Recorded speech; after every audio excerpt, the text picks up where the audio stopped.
ओम नमो नारायणाय. आपण ऐकत आहोत श्री स्वामी समर्थांच्या कथा. आज आपण रामेश्वर क्षेत्री स्वामींनी केलेल्या लीला ऐकूया.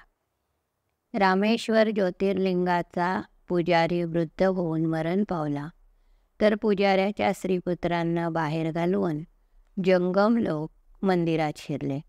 त्या जंगमांच्या उन्मत्तपणाला गावकरी आणि यात्रेकरू कंटाळले. तेव्हा सगळे लोक एकत्र येऊन त्यांनी जुन्या राजमुद्रांकित सनदा घेऊन न्याय मागितला. तेव्हा पुजाऱ्याच्या मुलाला पुन्हा रामेश्वर पूजेचा अधिकार मिळाला. त्या रामेश्वराला अन्नसत्र चालायचे.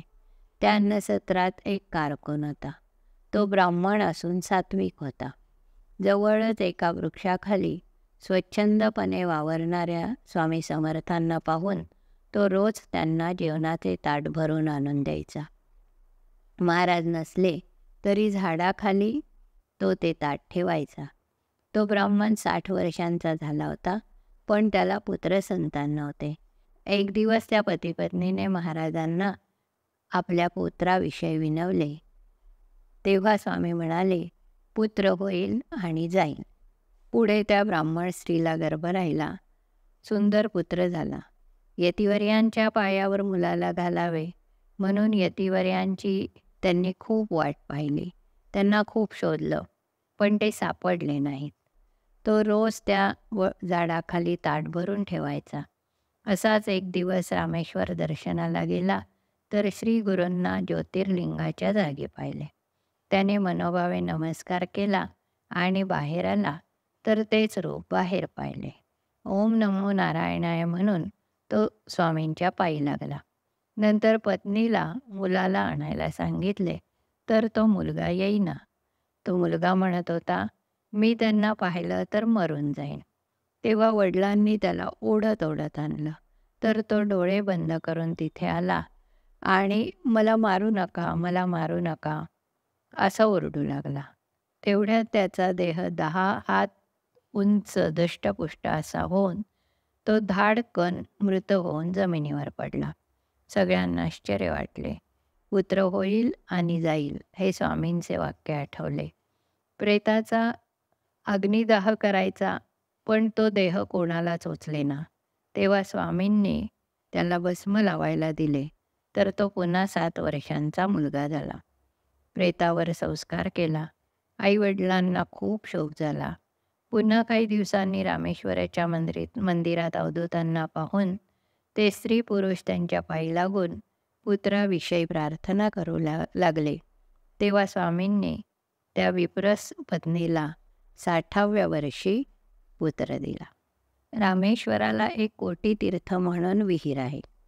चांदीचा रुपये घेतल्याशिवाय पुजारी त्यात स्नान करून द्यायचे नाही. एकदा स्वामी तिथे गेले आणि म्हणाले, मला स्नान घाला. पुजारी म्हणाले, द्रव्याशिवाय स्नान घालता येणार नाही. महाराज म्हणाले, आमच्याकडे धन नाही, आम्ही निर्धन दिगंबर संन्यासी आहोत. तेव्हा पुजाऱ्यांनी स्नानासाठी नकार दिला. तेव्हा स्वामी म्हणाले, तीर्थातून स्नान पळून जाईल. असे बोलून ते तिथून निघून गेले. तर तीर्थातल्या पाण्यात किडे पडले, दुर्गंधी सुटली. कोणी त्यात स्नान करेना, स्नान पळून गेले. पुजाऱ्यांनी अवधूत दिगंबर महाराजांचा खूप शोध घेतला, गावात रानात, पण ते कुठेच सापडले नाहीत. रामेश्वराला नवस केला. शृंगेरी मठाच्या शंकराचार्यांकडे गेले. त्यांनी समाधी लावून पाहिले आणि म्हणाले, ते कलियुगात साक्षात परब्रह्म परमात्मा श्री दत्तप्रभू अवतरले आहेत. त्यांचा तुम्ही अपमान केला. आजपासून लोकांचा छळ करणे सोडून द्या. सद्धर्माने धन मिळवा. पुजारी 3 दिवस तिथे राहिले. त्यांना पश्चाताप झाला. रामेश्वराला परत आले, तर लिंगस्थानी श्रीगुरूंना पाहिले. म्हणाले, आलात का शंकराचार्यांना भेटून? पुजाऱ्यांना खूण पडली. स्वामींना अनन्यभावे शरण गेले. तीर्थपूर्ववत होण्याविषयी विनंती केली. श्रीगुरू म्हणाले, तथास्तु. धर्माने वागा, गोरगरिबांची सेवा करा, कोणा भक्ताला पैशासाठी अडवू नका, जा आता. पुजाऱ्यांनी महाराजांना नमस्कार करून ते जेव्हा परत आले, तेव्हा पूर्वीपेक्षा ते जळ सुगंधी आणि मधुर झाले होते. त्यानंतर पुजारी धर्माने वागू लागले, तर पूर्वीपेक्षा 10 पट धन स्वामींच्या कृपेने त्यांना मिळवला. आज आपण इथेच थांबू. अवधूत चिंतन श्री गुरुदेव दत्त. हरि ओम तत्सत.